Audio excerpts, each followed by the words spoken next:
Um, this is the Beattie, later became a Redline. So it's a New Zealand built car. I don't know that much about this. I got it off Roger Price, who had finished a partly, brought it as a partly finished car and finished it off, registered it in 2003, used it for some years, then it sat around for about 10 years at least until I got it. Unfortunately, Roger hit hard times, and so the car, through no fault of Roger's, had been left sitting out in the paddock, and he thought it was safely in storage. What I've done so far is clean it up. It's a Toyota 3S GT motor and a Toyota split case gearbox. I don't know which sort of split case. It's got Delorto carburetors, whereas this motor in all its forms would have originally had fuel injection. So it's been quite changed a bit to make it a bit more traditional. It's got dry sump, which is quite a big deal really, and I think that was possibly used to try and lower the motor and the chassis. The chassis is conventional but very nicely built.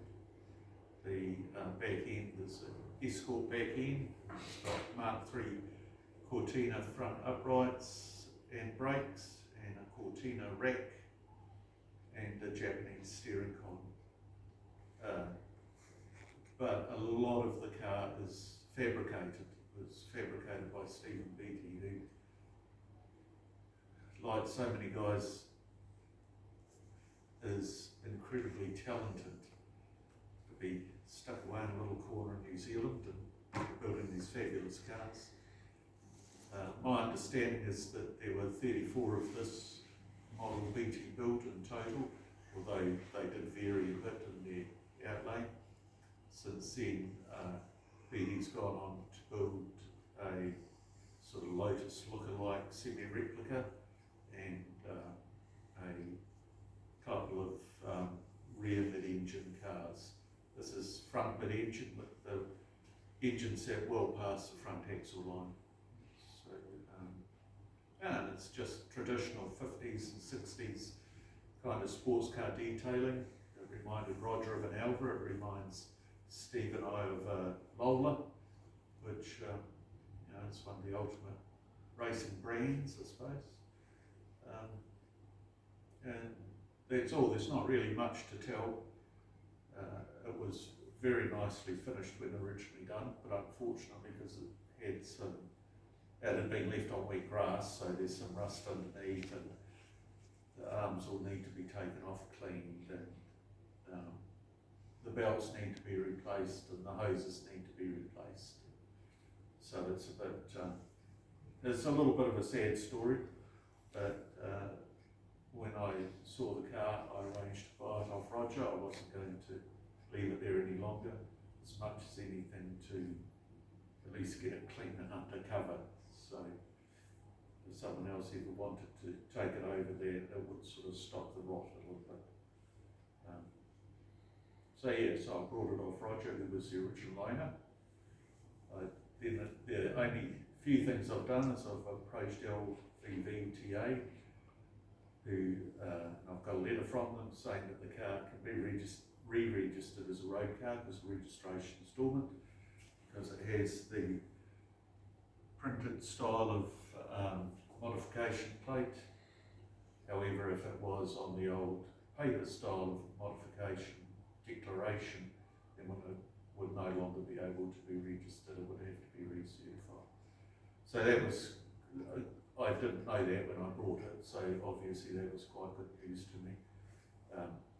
I hope one day it will be registered again and be able to do some racing, because the car's never actually raced. Roger kept it as a road car and a track day car, essentially, doing a few track days, which I'm sure some of you will remember from when he was a member. So he got some enjoyment out of it, and that's all there is to it really. I can answer questions, but a lot of people here, particularly Patrick, will know far more than I do about it. What's the rear suspension setup? Sorry? What's the rear suspension? Oh, it's just live axle with panhard rod and radius arms. Okay, so 4 link. Yeah, 4 link, completely conventional. Yeah, nothing particularly tricky. Once again, I don't know, but I would expect that Beattie took a look at 60 sports cars possibly and just thought this was a nice thing to do, which it is.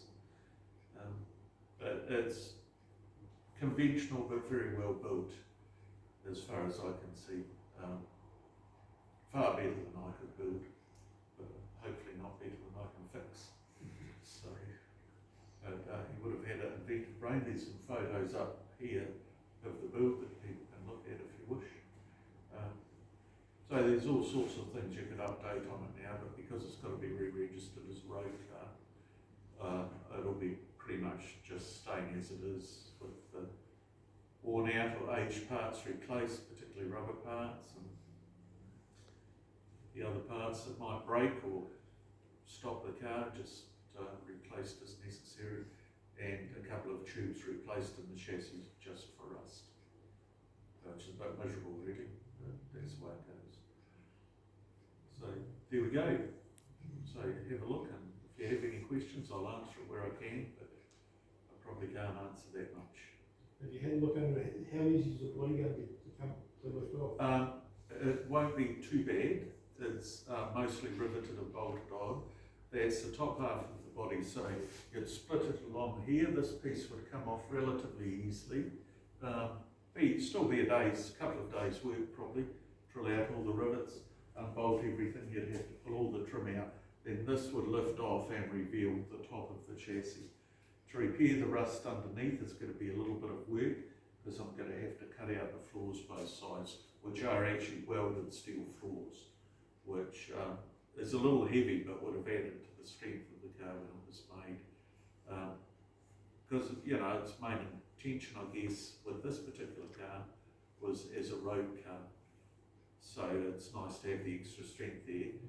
You could, I guess, fit aluminium floors and save a little bit of weight, but it's also not quite as strong and doesn't hold the frame together as well. So there's a bit of welding and school work to go into the frame, but that won't be any alteration to the frame, that's just straight repair work. Same with the engine, it will just be straight repair work and replacement of like the pipes and the flushing out of the systems and the cleaning out of the dry sump system. So I think I'm hoping it'll be just a strip down and clean out, replace all the consumables and put it back together. And I know what I've got really. So there we go. The bonnet got broken while it was in supposed storage, so I took it off anyway because I thought people would be more interested in seeing the insides of the car and how it was constructed and how things were made, rather than just the fiberglass lid. The fiberglass quality seems quite good, but I will need to get some fiberglass repairs done to the bonnet, and some of the paintwork is blistering, so I'll need to fix that. So, there we go.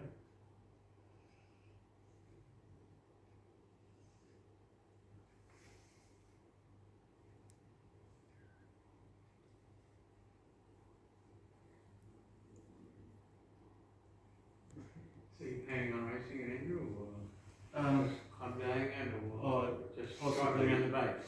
No, I want to have a race in it. Possibly Steve and I will race it at a couple of events, but it depends, I never intended to buy it because I have several other sort of classic race car projects. So yeah, it was a slightly inspirational buy for a number of different reasons. So yeah, I don't know, it's going to be a while before it's fixed, probably at least a year before it's fixed anyway. So maybe I'll come back Skype night next year and take the drives up the road. Should be good. We'll look at it. I appreciate it. Is the front bonnet, can you fix it up or do you have to? Yeah. I'll probably farm it out because I'm not good at fiberglass. But yeah, it's just broken into a couple of pieces, that's all. So that was was in deep grass, and the guys who had it stored at their place had started to mess with the car, and they'd broken the bonnet all around the front of it, trying to tow it with some tractor or something. So it was just bad use, so it shouldn't be too hard to fix. It didn't help that the hinges were all seized just from rust. So a relatively simple job.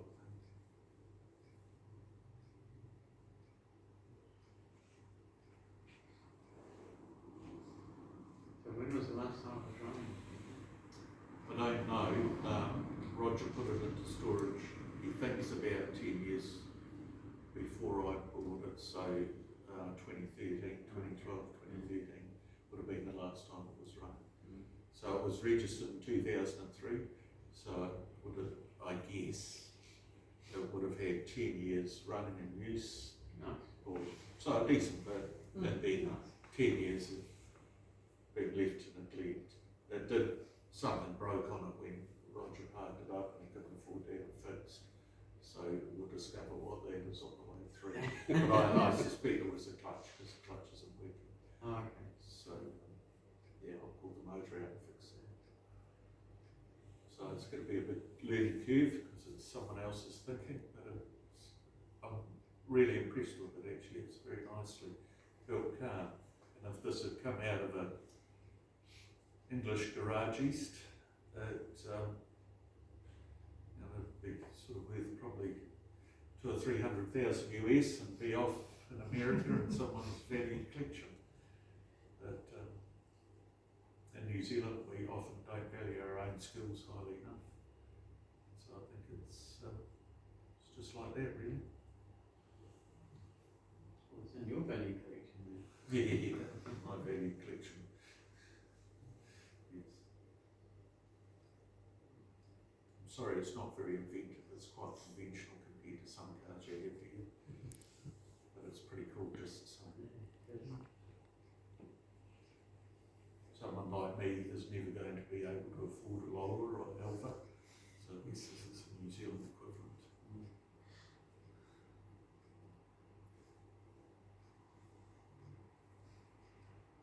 But did Beattie sell the business to Red Line or?